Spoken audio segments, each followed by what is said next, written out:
বাংলাদেশ মহিলা ক্রীড়া সংস্থার তত্ত্বাবধানে ২০০ সুবিধাবঞ্চিত শিশুকে নিয়ে আয়োজিত হলো ব্যতিক্রমী ক্রীড়া কার্যক্রম খেলার ডাক। খেলাধুলার মাধ্যমে লিঙ্গ সমতা, পারস্পরিক সম্মান, সহযোগিতা ও সহনশীলতার মানসিকতা গড়ে তোলা এবং শিশুদের শারীরিক ও মানসিক সুস্থতা ছিল যেখানে উপজীব্য।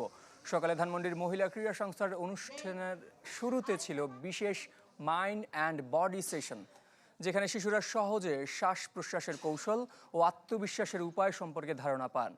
Archery, mini golf, trampoline, table tennis, football, cricket, basketball, baseball, softball ও নন কন্ট্রাক্ট বক্সিংয়ের মতো ডিসিপ্লিনগুলোতে অংশ নেন এসব শিশুরা। আসর উদ্বোধন করেন BWAF এর সভাপতি ব্যারিস্টার সারওয়াত সিরাজ শুক্লা। আয়োজনের সহযোগী হিসেবে ছিল স্পোর্টস স্টার্ট আপ খেলবেই বাংলাদেশ।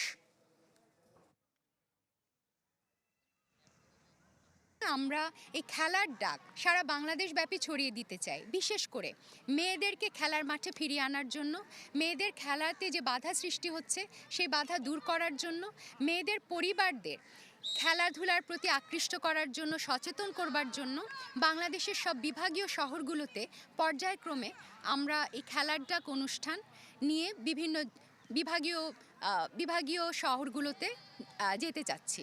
আমরা চাচ্ছি যে খেলার যে উপকারিতা সেটা শুধু শরীর ভালো রাখার মধ্যে না, এর মধ্যে একটা ক্যারিয়ারও আছে। এই কথাটা আমরা মেয়েদের পরিবারদেরকে জানাতে চাচ্ছি।